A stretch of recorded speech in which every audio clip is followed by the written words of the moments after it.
자, 여러분 반갑습니다. A 플러스를 향한 알고리즘 완전 정복. 오늘 주제는 모든 쌍 최단 경로입니다. 오늘 이 시간만 집중하면 이 파트에서 나오는 어떤 시험 문제든 그냥 거저먹는 문제가 될 겁니다. 바로 시작하죠. 오늘 우리가 공략할 순서입니다. 먼저 모든 쌍 최단 경로 문제가 대체 뭘 요구하는 건지 확실하게 짚고 넘어갈 거고요. 그 다음엔 이 문제를 푸는 세 가지 핵심 전략을 순서대로 격파할 겁니다. 첫 번째는 경로의 길이를 한 칸씩 늘려가는 전략, 두 번째는 경유지를 하나씩 추가해보는 전략, 그리고 마지막은 문제판 자체를 바꿔버리는 아주 기발한 전략이죠. 그리고 마지막엔 시험 직전에 딱 보고 들어갈 수 있도록 완벽한 비교 요약까지 해드리겠습니다. 자, 첫 번째 장입니다. 우리가 정확히 뭘 해야 하는지 목표부터 명확히 설정하고 가겠습니다. 이 정의, 앞으로 모든 내용의 기초가 되니까 별표 5개 치세요. U에서 V로 가는 길은 여러 가지가 있겠죠? 그 길마다 있는 다리, 즉 간선의 가중치를 전부 더했을 때 그 합이 가장 작은 경로의 값이 바로 최단 경로 가중치 델타 U V입니다. 간단하죠? 자, 이거 시험에 비교하는 문제로 아주 잘 나옵니다. 우리가 예전에 배웠던 단일 출발 SSP는 뭐였죠? 서울에서 출발해서 부산, 광주, 대전까지 가는 최단 경로를 찾는 거였어요. 출발점이 하나였죠. 그런데 오늘 할 모든 쌍 APSP는 뭐냐? 서울에서 부산, 서울에서 광주뿐만 아니라 부산에서 광주, 대전에서 서울, 즉 가능한 모든 출발점과 도착점 조합의 최단 경로를 전부 다 구하는 겁니다. 말 그대로 전국 모든 도시 간의 내비게이션 정보를 완성하는 거예요. 자, 그럼 복잡한 알고리즘 배우기 전에 여러분이 출제자라면 가장 먼저 어떤 방법이 떠오르시겠어요? 가장 단순한 방법 말입니다. 그렇죠. 그냥 제일 무식한 방법. 정점이 100개면 1번 정점에서 다 엑스트라 한 번 돌리고 2번 정점에서 또 돌리고 이걸 100번 반복하는 겁니다. 이게 가장 단순한 해법이고 바로 이 성능이 우리가 앞으로 배울 알고리즘들이 얼마나 더 나은지를 판단하는 기준선이 되는 겁니다. 자, 이제 본격적으로 첫 번째 전략으로 들어가 봅시다. 이 방법은 경로에 포함된 간선의 개수를 기준으로 문제를 푸는데요. 이게 아주 놀랍게도 행렬 곱셈과 똑같은 구조를 가지고 있습니다. 이 알고리즘의 핵심은 문제를 잘게 쪼개는 동적 계획법에 있습니다. 처음엔 간선을 딱 하나만 써서 갈 수 있는 최단 거리를 구해요. 그 다음엔 그 결과를 이용해서 간선을 최대 2개까지 써서 갈 수 있는 최단 거리를 구하고 또 그 다음엔 최대 3개. 이런 식으로 허용하는 간선 개수를 하나씩 늘려가면서 최종 답을 향해 나아가는 겁니다. 이 정의가 모든 것의 시작점이에요. 이 점화식이 바로 이 알고리즘의 심장입니다. 복잡해 보이지만 사실 아주 간단한 논리예요. I에서 J까지 간선을 최대 R개 사용한 최단 거리는 둘 중 하나입니다. 첫째, 이미 R-1개만 써서 찾은 최단 거리가 그대로 베스트일 경우. 둘째, I에서 어떤 중간 지점 K까지 R-1개로 간 다음에 K에서 J로 가는 간선 하나를 딱 붙였을 때 거리가 더 짧아지는 경우. 이 점화식은 가능한 모든 중간 지점 K를 다 확인해보고 그 중에서 가장 작은 값을 고르라는 뜻입니다. 자, 이 코드를 한번 보세요. 3중 반복문 구조, 어디서 많이 본 것 같지 않나요?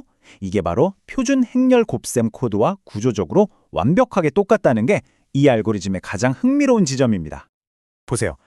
행렬 곱셈에서는 AIK와 BKJ를 곱하기 하고 그 결과들을 전부 더하기 하죠. 그런데 우리 알고리즘에서는 경로 길이를 구해야 하니까 LIK와 WKJ를 더하기 하고 그 중에서 가장 짧은 걸 찾아야 하니까 최소값, 민 연산을 합니다. 연산자만 플러스 민으로 바꿨을 뿐 3중 루프를 돌리는 근본적인 구조는 완전히 동일해요. 이건 우연이 아닙니다.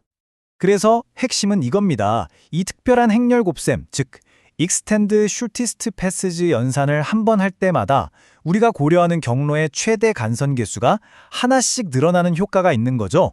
L1을 곱하면 L2가, L2를 곱하면 L3가 나오는 식입니다. 자, 예제로 직접 보면서 따라가 봅시다. 맨 처음 L1은 그냥 인접 행렬 그 자체입니다. 간선을 최대 하나, 즉 직접 연결된 경로들만 표시한 거죠. 자, 이 L1 행렬을 가지고 행렬 곱셈을 한번 수행하면 L2가 나옵니다. 보세요. L1에서는 2번에서 5번으로 바로 가는 길이 없어서 무한대였죠.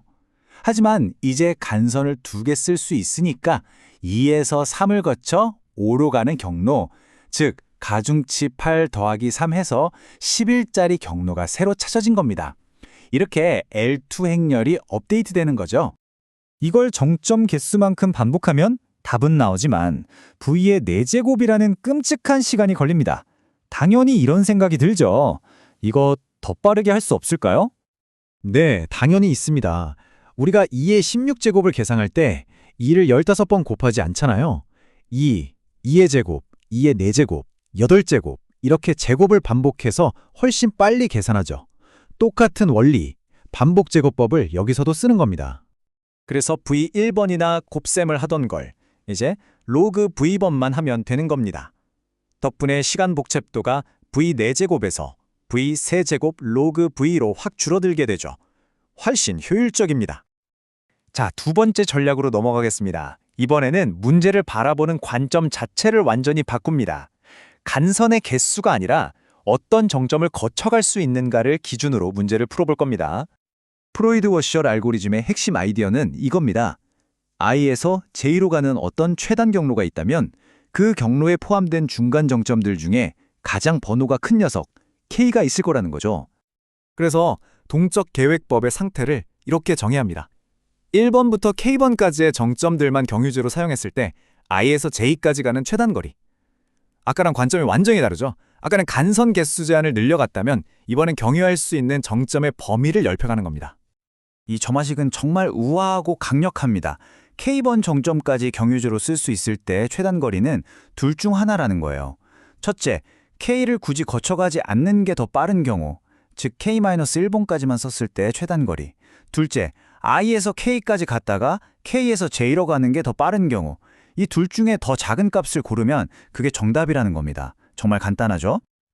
그리고 이 놀랍도록 단순한 아이디어가 이렇게 간결한 3중 반복문 코드 하나로 구현됩니다. 정말 직관적이고 아름다운 알고리즘이죠. 자, 이것도 예제로 보죠. D형은 아무 경위지도 허용하지 않은 상태, 즉 그냥 인접 행렬입니다. 이제 K=1, 즉 1번 정점을 경위지로 쓸 수 있게 허용해 봅시다. 그랬더니 원래는 4에서 2로 바로 가는 길이 없었는데 4에서 2를 거쳐 2로 가는 경로, 4-1-2가 새로 생기면서 거리가 갱신되는 걸 볼 수 있습니다. 이런 식으로 K를 2, 3, 4, 5로 계속 늘려가면서 이 과정을 반복하는 겁니다. 각 단계마다 새로운 정점을 경유지로 추가하면서 기존 경로들이 더 짧아질 가능성이 있는지 계속 확인하고 업데이트하는 거죠. 모든 정점을 다 확인하고 나면 최종 행렬 D의 5의 모든 쌍의 진짜 최단 경로가 완성되어 담기게 됩니다. 그리고 플로이드 워셜은 단순히 거리만 알려주는 게 아니라 이 선행정점 행렬, 파이 행렬을 같이 만들어서 어떤 경로로 가야 그 최단 거리가 나오는지까지 추적할 수 있게 해줍니다. 아주 유용하죠. 자, 드디어 마지막 세 번째 전략입니다. 이건 앞에 두 방법과는 차원이 다른 아주 영리한 접근법인데요. 특히 간선이 적은 히소그래프에서 엄청난 위력을 발휘합니다. 존슨 알고리즘이 풀려내는 핵심 질문은 바로 이겁니다. 그래프에 음수가중치가 있어서 다익스트라는 못 쓰겠는데 벨만 포드는 너무 느리고 어떻게 하면 다익스트의 그 빠른 속도를 써먹을 수 있을까? 그 해답이 바로 제가중이라는 기법입니다. 그래프의 모든 간선 가중치에다가 어떤 값을 더하고 빼서 모든 가중치를 0 이상으로 만들어 버리는 거죠. 단, 아주 중요한 조건이 있습니다. 이렇게 가중치를 조작해도 원래 최단 경로였던 녀석이 여전히 최단 경로로 유지되어야 한다는 겁니다. 이 공식이 바로 존슨 알고리즘의 심장입니다. 이건 그냥 통째로 외우세요. 시험에 무조건 나옵니다. 새로운 가중치는 원래 가중치에다가 출발점의 포텐셜 값 HU는 더하고 도착점의 포텐셜 값 HV는 빼서 만듭니다. 이게 왜 마법처럼 작동하는지 보여드릴게요. 어떤 경로가 U, V, W 순서로 간다고 해봅시다. 그럼 새로운 경로 길이는 원래 U켠 V 가중치 더하기 HHMU 마이너스 HHMV 더하기 원래 V캔 W 가중치 더하기 HHMV 마이너스 HHMW가 되겠죠. 보세요. 중간에 있는 정점 V의 포텐셜, 즉 마이너스 HHMV와 플러스 HHMV가 서로 상쇄돼서 사라져버립니다. 경로가 아무리 길어도 중간 정점들의 H값은 전부 사라지고 오직 맨 처음 출발점의 h값과 맨 끝 도착점의 h값만 남게 돼요. 이게 무슨 뜻이냐?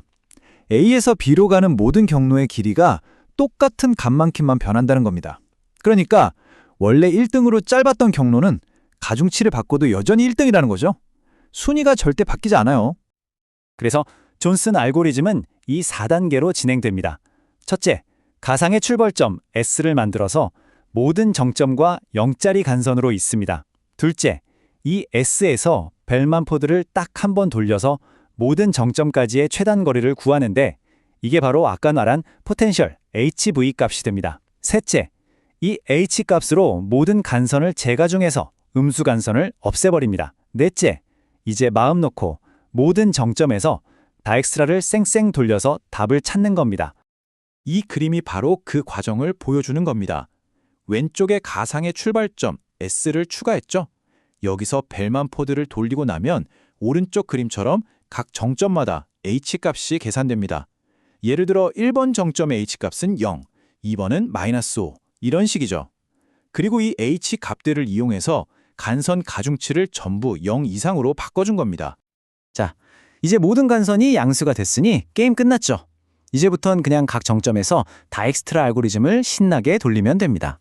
물론 이렇게 찾은 거리는 변형된 값이니까 마지막에 아까 썼던 포텐셜 H값을 이용해서 원래 거리로 되돌려주는 간단한 계산만 한 번 더 해주면 진짜 최종 답을 얻게 됩니다.